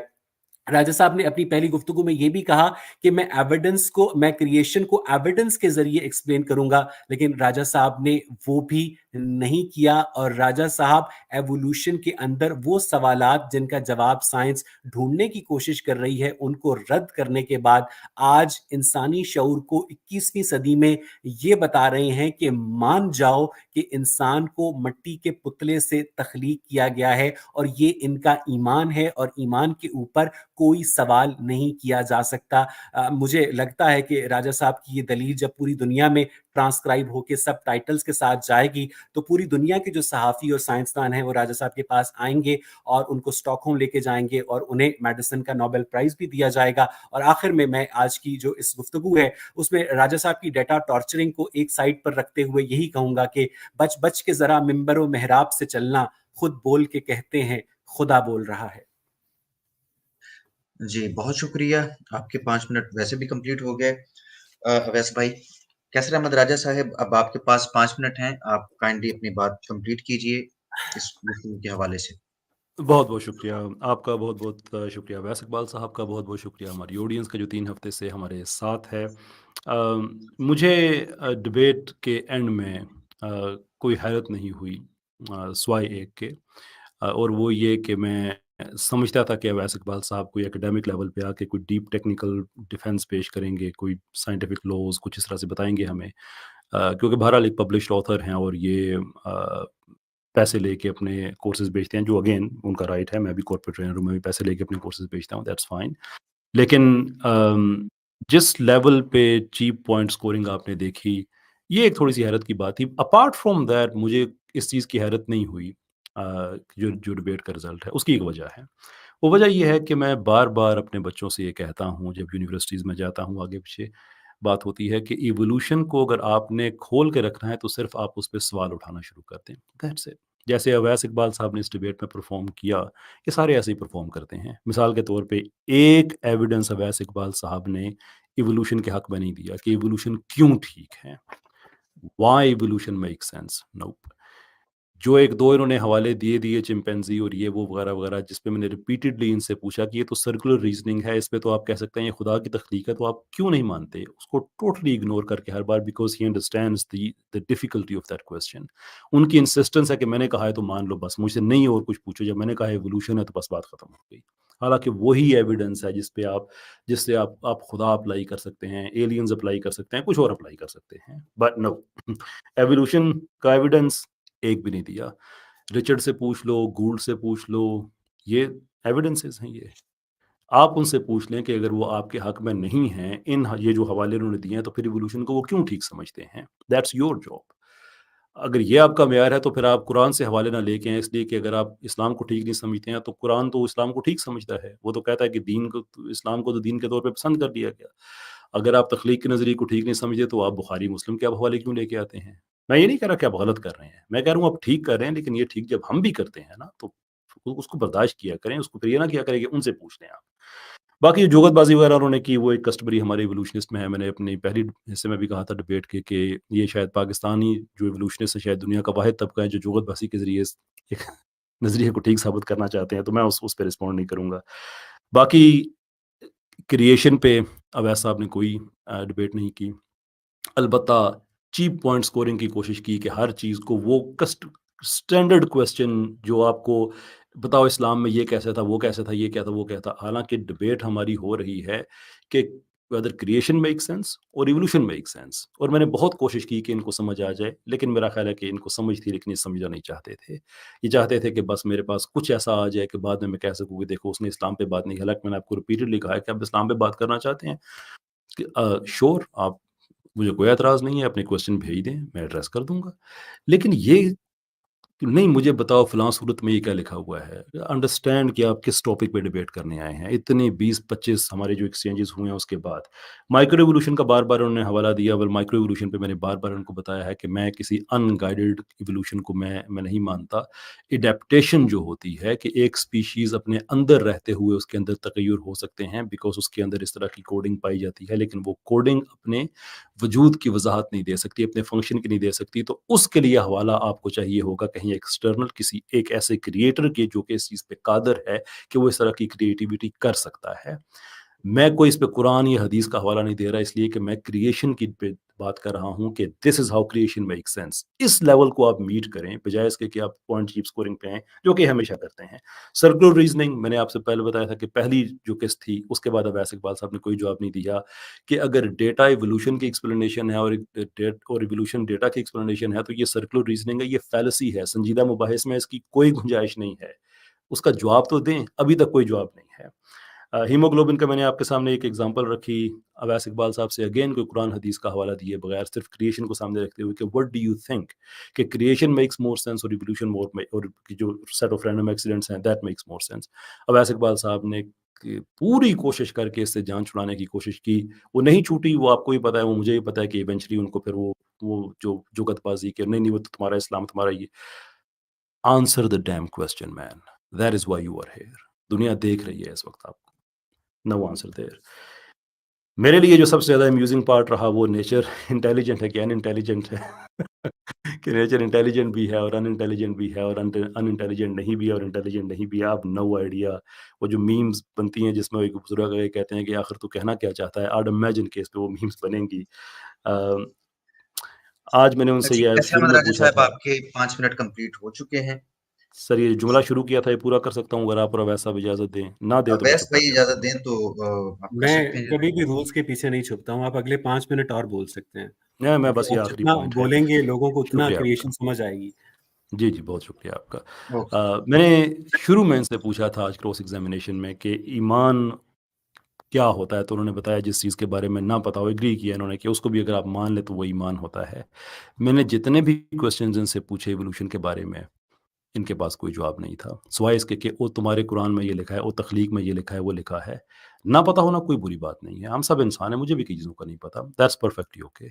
लेकिन वो ना पता होने के बावजूद इंसिस्ट करना कि नहीं इवोल्यूशन फिर भी ठीक है, ये होता है इवोल्यूशन पे ईमान। ये बहस ख़त्म होती है इस पॉइंट पे कि इवोल्यूशन पे ईमान रखें, जो मर्ज़ी करें, हमारा कोई प्रॉब्लम नहीं है। लेकिन जब साइंस करें कहेंगे उसे, तो फिर आपको साइंटिफिक बेसिस पे टेस्ट किया जाएगा और यहाँ पे किया गया है, नतीजा आप सबके सामने है। बहुत-बहुत शुक्रिया आपका। जी, बहुत शुक्रिया। मैं दोनों भाइयों का मशकूर हूँ, शुक्रगुज़ार हूँ कि आप तशरीफ़ लाए और एक बड़ा अच्छा मुबाहिसा जो है, वो हमारे लिए, पब्लिक के लिए जो है वो अरेंज किया आपने और बड़े अच्छे अंदाज़ से उसको दोनों भाइयों ने कंप्लीट किया और इसके लिए हमारे सा इस मुबाहिसे के अंदर हमारे सामीन के लिए काफ़ी दिलचस्पी भी है और काफ़ी चीज़ें ऐसी हैं जिनके ऊपर गौर करने की ज़रूरत है। उम्मीद करता हूँ कि हमारे नाज़रीन जो हैं उन बातों पे गौर करेंगे और यकीनन उनके इल्म में इज़ाफ़ा होगा। तो मैं अपने नाज़रीन का भी बहुत शुक्रगुज़ार हूँ, आप दोनों भाइयों का भी बहुत शुक्रगुज़ार हूँ। इंशाअल्लाह ताला इस डिबेट के बाद इसके ऊपर जब लोग गौर-व-फ़िक्र करेंगे तो बहुत से निकात जो हैं उनके लिए जो हैं उनको वो अंडरस्टैंड कर सकेंगे। तो बहुत बेहतर अंदाज़ से आप दोनों ने अपने-अपने दलाइल रखे। अब ये फ़ैसला जो है इस गुफ्तगू का पब्लिक पे छोड़ देंगे। इंशाअल्लाह पब्लिक इसके ऊपर बेहतरीन राय जो है वो अपनी देगी। तो आपसे और तमाम नाज़रीन से हम इजाज़त चाहते हैं। अस्सलामु अलैकुम व रहमतुल्लाह। खुदा शुक्रिया। हाफ़िज़ राजा साहब, खुदा हाफ़िज़ अली रज़ा साहब। बहुत शुक्रिया आपका। थैंक खुदा यू। हाफ़िज़।